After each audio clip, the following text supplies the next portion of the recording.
Welcome to MMC news.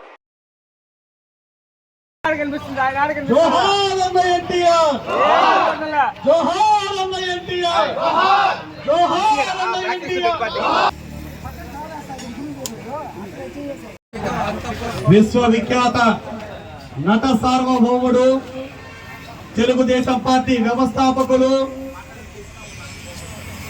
బడుగు బలహీన వర్గాలకి రాజకీయ భిక్ష పెట్టిన భగవంతుడు ఈరోజు ఆయన వర్ధంతి సందర్భంగా 29 సంవత్సరాలు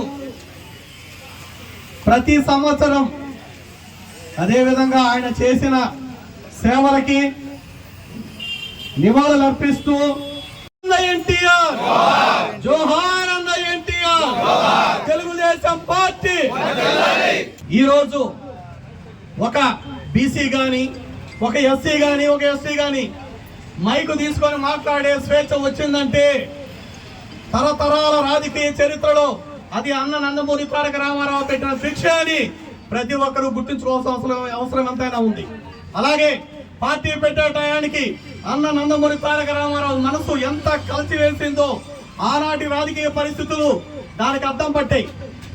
ఎక్కడ చూసినా అగ్ర కులాల ఆధిపత్యంతో, ఎక్కడ చూసినా తెలుగువాడి ఆత్మ గౌరవానికి భంగం కలిగిస్తూ ఆనాటి ఢిల్లీ పెద్దలు తీసుకునే నిర్ణయాలకి విసిగి వేసారిన ఒక ఆంధ్రుడి ఆత్మ ఘోష నుంచి ఈ తెలుగుదేశం పార్టీ పుట్టిందని ఈ సభాముఖంగా తెలియజేసుకుంటున్నాను.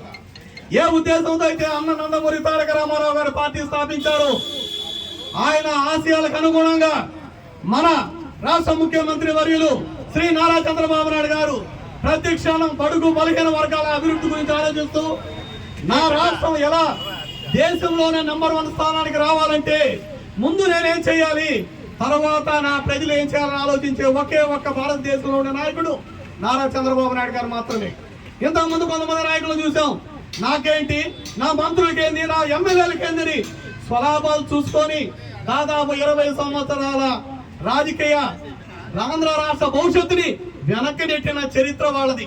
కానీ ఇంత సంక్షోభంలో కూడా మళ్ళీ రాష్ట్రం గాడిన పడాలంటే, మళ్ళీ ఆంధ్ర రాష్ట్రం అగ్రస్థానంలో నిలబడాలంటే చంద్రబాబు నాయుడు గారి నాయకత్వం అవసరమని ప్రజలు గ్రహించారు. కాబట్టి 151 సీట్లు వచ్చాయని విర్రవీగిన వైసీపీ పార్టీని నేల కింద వేసి తొక్కి మనకి గౌరవం ఇచ్చారు. ఖచ్చితంగా ఇది మనకు వచ్చిన బాధ్యతగా స్వీకరించిన మన నాయకుడు వెయ్యింబగులు కష్టపడుతున్నాడు. ఆ రోజు ఏ అయితే వాగ్దానాలు చేశాడో ఆ వాగ్దానాలకన్నిటికీ కట్టుబడి ఈ రోజు పరిపాలన సాగిస్తున్నాడు. అలాగే నిప్పుకి గాలి తోడైనట్టు మా నాయకుడు నారా చంద్రబాబు నాయుడు గారికి జనసేన నాయకుడు పవన్ కళ్యాణ్ తోడవడము, జన సైనికులందరూ కూడా ఏకమై ఈ రోజు ఆ వైసీపీని తుడిచిపెట్టుకుపోయే విధంగా బుద్ధి చెప్పడం జరిగింది.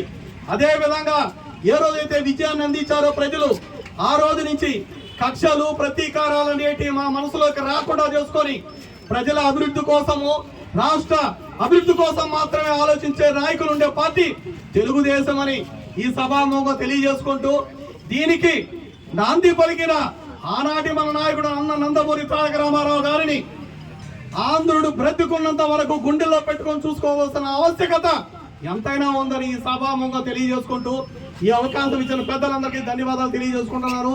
జోహార్ అన్న ఎన్టీఆర్, జోహార్.